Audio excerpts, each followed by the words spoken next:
रूसी सैनिक अब युद्ध क्षेत्र में साइलेंट डेथ नाम का डरावना उपनाम इस्तेमाल करते हैं, न तो इसलिए क्योंकि यह तेज है, न ही इसलिए क्योंकि यह ताकतवर है, बल्कि इसलिए क्योंकि जब तक उन्हें इसका पता चलता है तब तक बहुत देर हो चुकी होती है। कुछ यूनिट्स का कहना है कि आखिरी सेकंड तक उन्हें कुछ भी सुनाई नहीं देता। दूसरों को तो इसकी आवाज बिल्कुल सुनाई ही नहीं देती। तोपखाने, मिसाइल या पारंपरिक ड्रोन के विपरीत ये प्रणालियां रूस द्वारा जाम या बाधित होने पर भी काम कर सकती हैं। यह क्रेमलिन के लिए गंभीर समस्या बन गई है, क्योंकि मोर्चे पर फैलते हथियारों को रोकना मुश्किल है और वे ज्यादा स्मार्ट हो रहे हैं, जिससे युद्ध की रणनीति बदल रही है। अब आते हैं स्वायत्त ड्रोन और रोबोट, जिन्हें साइलेंट डेथ भी कहा जाता है। यूक्रेन इन मशीनों पर क्यों दांव लगा रहा है, ये समझने के लिए पहले वो समस्या समझनी होगी जिसके हल के लिए ये बनाई गई थी। इलेक्ट्रॉनिक युद्ध। युद्ध शुरू होते ही दोनों सेनाओं ने फर्स्ट पर्सन व्यू ड्रोन तैनात कर दिए। ये छोटे रिमोट संचालित विमान हैं जो विस्फोटक ले जाकर पायलट द्वारा वीडियो लिंक से लक्ष्य पर पहुंचाए जाते हैं। ये सस्ते और सटीक है और कुछ समय तक इन्होंने यूक्रेन के पक्ष में युद्ध को बदल दिया। रेडियो लिंक पर निर्भर ड्रोन की क्षमता लिंक जितनी ही होती है और दोनों पक्षों ने उस लिंक पर हमला करना सीख लिया। जैमर मोर्चे पर फैले हुए हैं जो ड्रोन और उसके ऑपरेटर के बीच का संपर्क काट देते हैं। स्पूफर सैटेलाइट नेविगेशन बिगाड़ते हैं, ड्रोन को गलत निर्देशांक भेजते या जीपीएस बंद कर देते हैं। युद्ध के एक हिस्से में ये इलेक्ट्रॉनिक सुरक्षा उपाय जीत रहे थे। एक जाम किया गया ड्रोन असफल होता है और मोर्चे के संघर्ष वाले हिस्सों में अधिकतर एफपीवी मिशन टकराव से पहले ही असफल हो रहे थे, जहां जैमिंग सबसे सक्रिय है। यही वह बाधा है जिसे तोड़ने के लिए कृत्रिम बुद्धिमत्ता को लाया गया था। विचार सीधा है, भले ही इंजीनियरिंग आसान न हो। अगर ड्रोन लक्ष्य तक पहुंचने के लिए पूरी तरह इंसानी पायलट और लाइव रेडियो लिंक पर निर्भर नहीं रह सकता, तो ड्रोन को इतनी ऑनबोर्ड बुद्धिमत्ता दे दो कि वह खुद ही अपना काम पूरा कर सके। यह काम इमेज रिकॉग्निशन सॉफ्टवेयर और विजुअल नेविगेशन से संभव है, जिससे ऑपरेटर के लक्ष्य की ओर इशारा करने के बाद ड्रोन खुद आखिरी दूरी तय कर सके, पहचान सके कि वो क्या देख रहा है और सिग्नल कटने पर भी दिशा सुधार सके।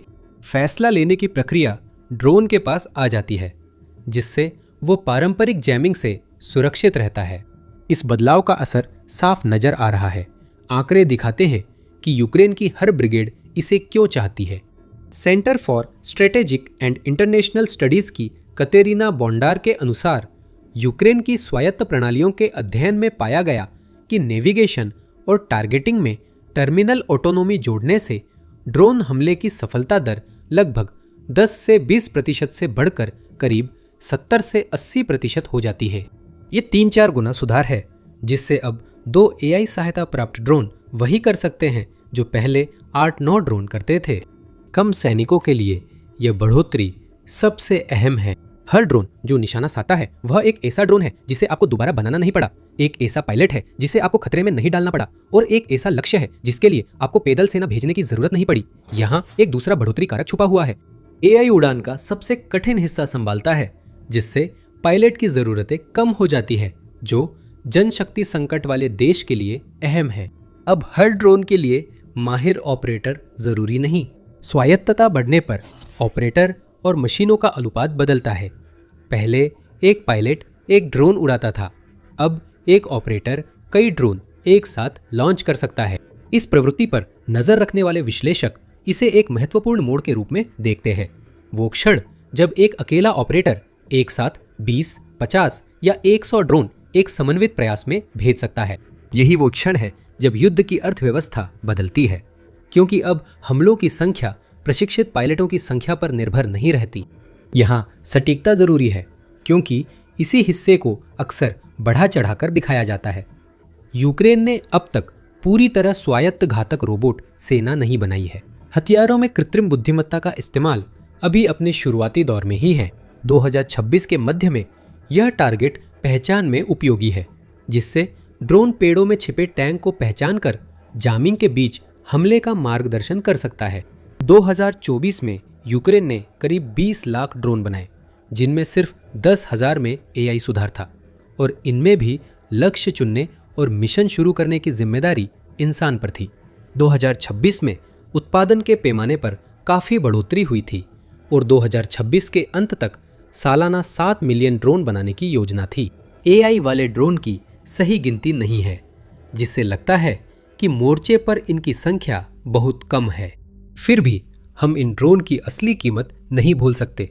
जब आसमान में जंग को इंटेलिजेंस बदल रहा था, जमीन पर भी क्रांति धीरे धीरे बढ़ रही थी। यूक्रेन ने बिना चालक वाले जमीनी वाहनों में काफी निवेश किया है। ये रोबोट पहियों या ट्रैकों पर चलते हैं, गोला बारूद, घायलों और भारी हथियार ले जाते हैं और अब खुद भी हमला करने लगे हैं। यूक्रेनी सैनिकों ने रूसी कैदियों से कुछ सीखा है। रूसियों ने इन मशीनों को मोन मृत्यु नाम दिया है। यह उपनाम असली सामरिक गुण दर्शाता है, जिसे समझना जरूरी है, क्योंकि यह बताता है कि धीमा भद्दा रोबोट तेज रोबोट से ज्यादा डरावना हो सकता है। आधुनिक युद्ध में सैनिक की पहली चेतावनी उसकी सुनने की शक्ति होती है, जिससे वह FPV ड्रोन की भनभनाहट या वाहन की आवाज पहचानता है। वही आवाज आपको छुपने के लिए 2-3 सेकंड देती है, जबकि शांत जमीन पर चलने वाला रोबोट ये चेतावनी हटा देता है। CNN की रिपोर्टिंग के अनुसार जो इन मशीनों के साथ यूक्रेनी इकाइयों के साथ जुड़ी हुई थी, रूसी सैनिकों का कहना है कि वे अक्सर इन रोबोटों को तब तक नहीं सुन पाते जब तक वे लगभग 10 मीटर के भीतर नहीं आ जाते, और 10 मीटर की दूरी पर भारी विस्फोटक ले जा रहा एक जमीन पर चलने वाला रोबोट पहले ही अपने विस्फोट क्षेत्र के भीतर आ चुका होता है। जब तक आप उसे सुनते हैं तब तक सुनना आपके किसी काम का नहीं रहता। प्रतिक्रिया के लिए कोई समय नहीं बचता। अब 2 चीजें उस बढ़त को मजबूत बनाती हैं। पहली है पेलोड। 4 पहियों वाला चेसिस छोटे हवाई ड्रोन से ज्यादा वजन उठा सकता है, चाहे वह बड़ा विस्फोटक हो या भारी मशीन गन और गोलियां। तो वह मशीन जो चुपचाप पहुंचती है, वह भी असमान रूप से कहीं ज्यादा घातक है। दूसरा है वो भूमिका जो चुप्पी संभव बनाती है, यानी घुसपैठ। एक हमले में रोबोट्स का शुरुआती धमाका ध्यान भटकाने के लिए था, जबकि 4 मशीनें चुपचाप दुश्मन की लाइन के पीछे निकल गई। ऐसा कोई हथियार कभी नहीं कर सकता जो अपनी मौजूदगी पहले ही जाहिर कर दे। मनोवैज्ञानिक असर रक्षकों की प्रतिक्रिया में दिखता है। Call sign. साइबर से काम करने वाले एक यूक्रेनी कमांडर ने दुश्मन की पोजीशन पर रोबोट तैनात करने का अनुभव साझा किया। रूसी घबरा गए, रेंगने लगे और खुद को जमीन से चिपका लिया, क्योंकि उन्हें समझ नहीं आ रहा था कि उस खतरे का जवाब कैसे दे जिसे वे ना सुन सकते थे ना ढूंढ सकते थे। खामोशी एक सैनिक से उसकी 2 सबसे अहम चीजें छीन लेती है, उसकी इंद्रियां और उसका समय। यहाँ हार्डवेयर भी खास है। साइबर यूनिट एक रोबोट का इस्तेमाल करती है, जिसमें ट्रैक्स पर ब्राउनिंग मशीन गन और कई कैमरे लगे हैं जो चौड़ा व्यू देते हैं। ये झाड़ियों में कई दिन छुपा रह सकता है, क्योंकि जिन लोगों की जगह ये लेता है उनसे अलग इसे खाना पानी नहीं चाहिए और ना ही यह थकता या अकड़ता है। इसे बेस पर लौटने की वजह सिर्फ गोली बारूद का खत्म होना है, क्योंकि गोलियां खत्म होने पर इसे फिर लोड करने आना पड़ता है। जब साइबर की यूनिट का इंटरव्यू लिया गया, तब वे पहले से ही एक ज्यादा तेज अगला मॉडल तैयार कर रहे थे, जो लगभग 10 मील प्रति घंटे की रफ्तार से चल सकता था और लड़ाई में हल्के हथियार ले जा सकता था। कुछ ही महीनों में ये वाहन दुर्लभ जिज्ञासाओं से बढ़कर लगभग मानक उपकरण बन गए हैं, जो सामान ढोते हैं, घायल सैनिकों को मारक क्षेत्रों से बाहर निकालते हैं और ऐसे हमले करते हैं जिनमें पहले एक प्लाटून इन्फेंट्री की जरूरत पड़ती थी। आखिरी बिंदु वही है जहां जमीन पर चलने वाले रोबोट यूक्रेनी रणनीति की केंद्रीय सोच से जुड़ते हैं। यूक्रेन की 3rd असोल्ट ब्रिगेड की रोबोटिक स्ट्राइक यूनिट NC-13 ने अपने अभियानों पर यह गणना की। कुल 164 हमलों में इस यूनिट ने अनुमान लगाया कि उसे अपने रोबोट्स के बराबर प्रभाव हासिल करने के लिए लगभग 2300 पैदल सैनिकों की जरूरत पड़ती, और उनमें से करीब आधे को या तो मारे जाने या घायल होने की स्थिति में खोने की उम्मीद होती। यूनिट के अनुसार इन मशीनों ने करीब 1000 यूक्रेनी जानें बचाईं। ये बताता है कि कीव ऑटोमेशन पर पूरा जोर क्यों दे रहा है। हर हमला जो एक रोबोट करता है वो एक ऐसा हमला है जिसमें किसी इंसान को मरना नहीं पड़ा, और यह इसलिए मायने रखता है क्योंकि यूक्रेन ने युद्ध की शुरुआत कमजोर स्थिति से की थी। यूक्रेन के अपने ही बयान के अनुसार इस बदलाव का पैमाना बहुत बड़ा है। अप्रैल में राष्ट्रपति व्लादिमीर ज़ेलेंस्की ने कहा कि यूक्रेनी बलों ने पहली बार केवल रोबोट और ड्रोन से बिना पैदल सेना के रूसी ठिकाने पर कब्जा किया। साल की शुरुआत से अब तक बिना चालक मशीनों ने करीब 22,000 मिशन पूरे किए हैं। ये यूक्रेनी सरकार के आंकड़े हैं। राष्ट्रपति ने रक्षा उद्योग का जश्न मनाते हुए भाषण में दावे किए और किसी भी युद्धकालीन घोषणा की तरह इनके साथ भी स्वाभाविक सीमाएं जुड़ी हैं। जिस दिशा का वे जिक्र करते हैं उसे स्थानीय पत्रकारों और अंतर्राष्ट्रीय विश्लेषकों ने भी माना है और यह दिखाता है कि यूक्रेन के प्रयास अब काफी हद तक बिना चालक के हो गए हैं। इस परिवर्तन के केंद्र में वही हैं जिन्हें ज़ेलेंस्की ने तेजी लाने के लिए नियुक्त किया था। मिखाइलो फेडोरोव 35 साल के हैं, 4 महीने से रक्षा मंत्री है और उन्होंने कभी सेना में सेवा नहीं की है। उनकी पृष्ठभूमि तकनीक की है, रणनीति की नहीं। वह स्टील सिटी ज़ापोरिजिया में पले बढ़े जहां युद्ध में भारी लड़ाई हुई है। उन्होंने किशोरावस्था में वीडियो गेम से शुरुआत की, विश्वविद्यालय से पहले ही डिजिटल विज्ञापन व्यवसाय शुरू किया और फेसबुक के साथ टारगेटेड विज्ञापन बेचे। ज़ेलेंस्की ने पहले उन्हें 2019 के राष्ट्रपति चुनाव में सोशल मीडिया संभालने के लिए चुना। फिर 28 साल की उम्र में यूक्रेनी राज्य को डिजिटल बनाने का मंत्री बनाया। जब वे रक्षा मंत्रालय में गए तो वे उस दुनिया को अपने साथ ले गए।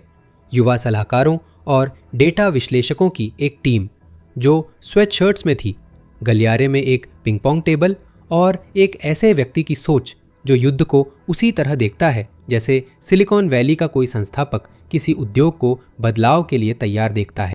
जैसे ऐप्स ले टैक्सी और फूड डिलीवरी बदली, वैसे ही फ्योडोरोव मानते हैं कि मशीनों से युद्ध का बोझ कम किया जा सकता है। न्यूयॉर्क टाइम्स के साथ एक साक्षात्कार में फ्योडोरोव ने तर्क दिया कि दुनिया को सुरक्षा की जरूरत है और केवल स्वायत्त हथियार ही इसे सुनिश्चित कर सकते हैं। उन्होंने ऑटोमेशन निवेश करने वाले देशों की तुलना परमाणु हथियारों वाले देशों से की और कहा कि वही भविष्य के युद्ध जीतेंगे। ये एक ऐसी रोकथाम की कल्पना है जो वारहेड्स पर नहीं बल्कि एल्गोरिदम्स पर आधारित है और ये बात जोर देकर कहने लायक है कि ये फ्योडोरोव की उस दिशा की कल्पना है जहां वे जाना चाहते हैं, न कि यूक्रेन की वर्तमान स्थिति का वर्णन।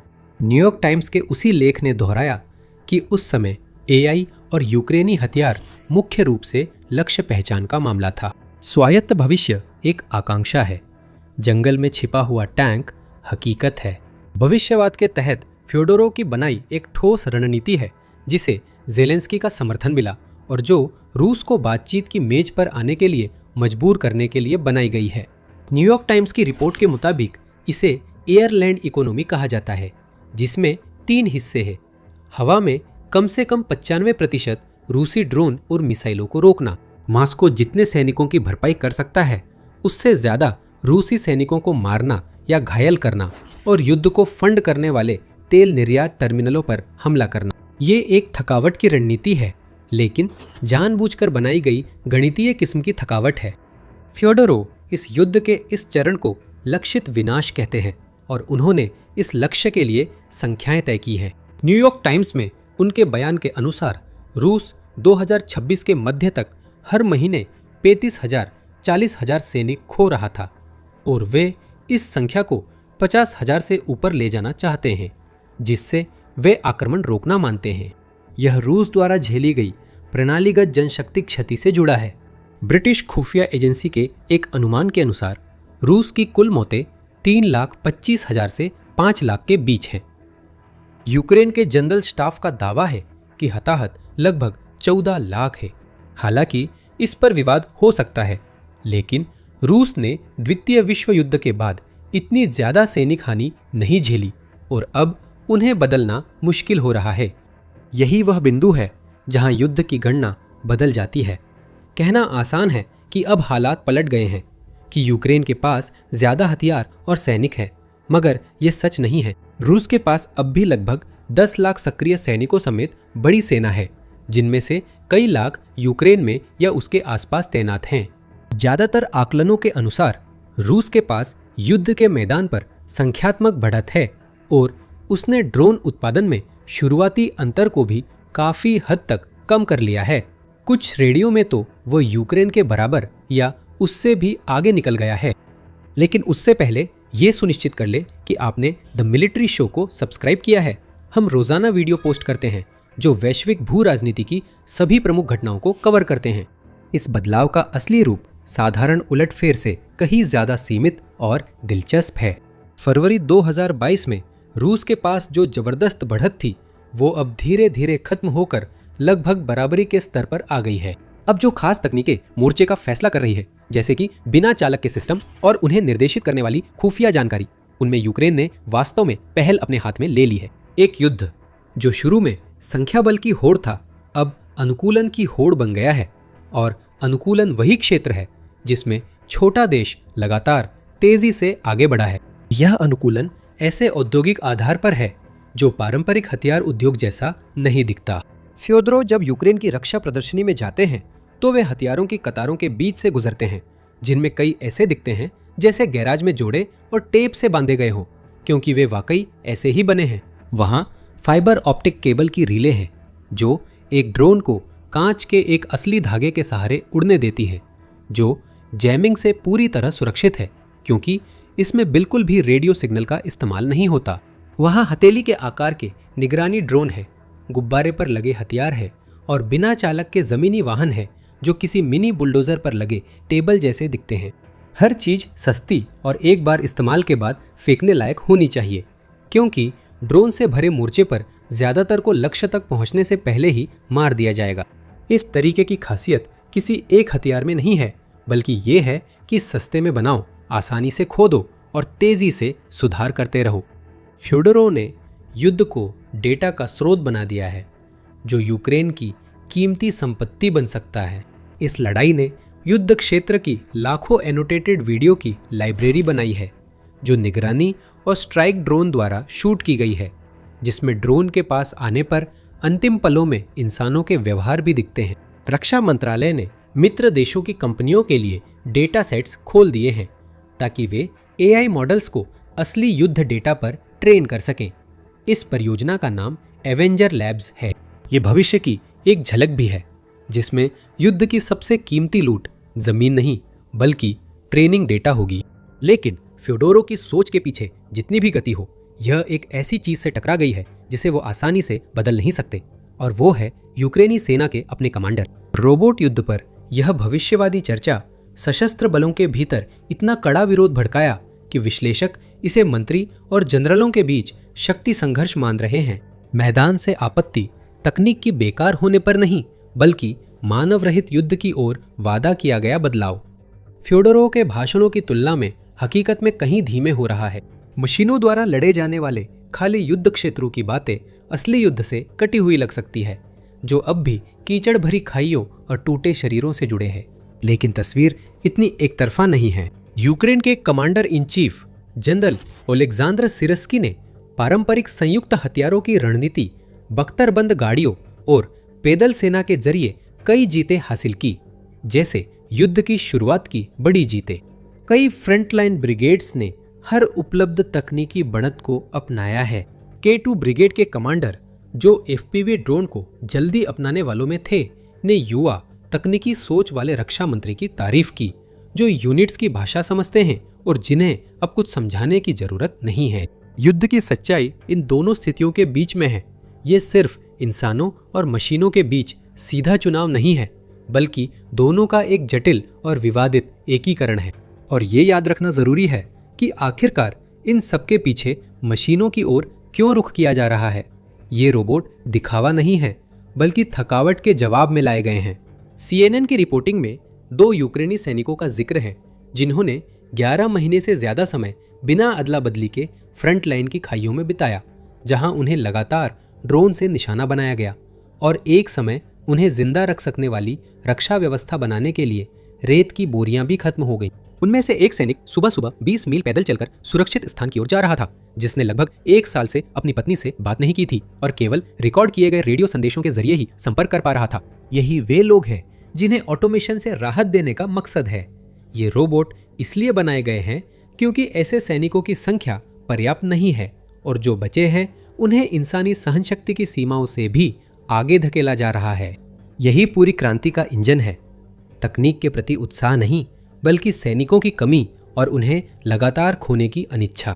इसी तरह हम वहां पहुंचते हैं जहां फ्योदोरोव मानते हैं कि सब जा रहा है और उसके पीछे चलने वाली बेचैनी भी।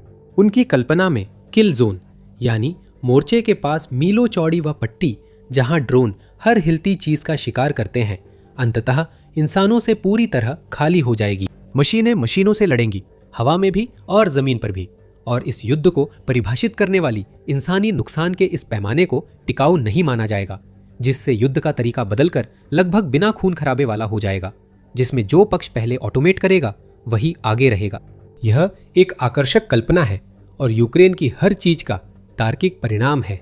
यह भी है, जैसा कि न्यूयॉर्क टाइम्स ने सावधानीपूर्वक उल्लेख किया, वह तरह की कल्पना है जिस पर सोचने की जरूरत है, क्योंकि युद्ध शायद ही कभी सीधी तर्क शक्ति का पालन करते हैं। वे अप्रत्याशित दिशाओं में घूमते हैं, और यदि मानवीय निर्णय को प्रक्रिया से बाहर कर दिया जाए और मारने का निर्णय एक मशीन को सौंप दिया जाए जो अपने आप काम कर रही हो, तो यह उस अप्रत्याशितता को नियंत्रित करने के बजाय और बढ़ा सकता है। मानवाधिकार संगठनों ने ऐसे हथियारों का सख्त विरोध किया है जो बिना मानवीय नियंत्रण के लक्ष्य चुनते और हमला करते हैं, और फ्योडोरोव की महत्वाकांक्षा इसी सीमा को पार करने की ओर है।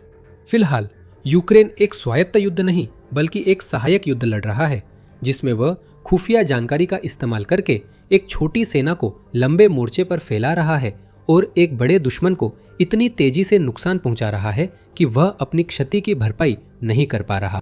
ये रणनीति फील्ड रिपोर्ट्स के मुताबिक असरदार दिख रही है, जिनमें अनरोकने योग्य खामोश मौत का जिक्र है। लेकिन यूक्रेन की ड्रोन नवाचार की असली ताकत सिर्फ मोर्चे पर नहीं बल्कि लंबी दूरी के हमलों में उसकी उपलब्धियों में छुपी है। और अधिक जानने के लिए इस वीडियो को देखें। अंत में रोजाना खबरों के लिए द मिलिट्री शो सब्सक्राइब करें।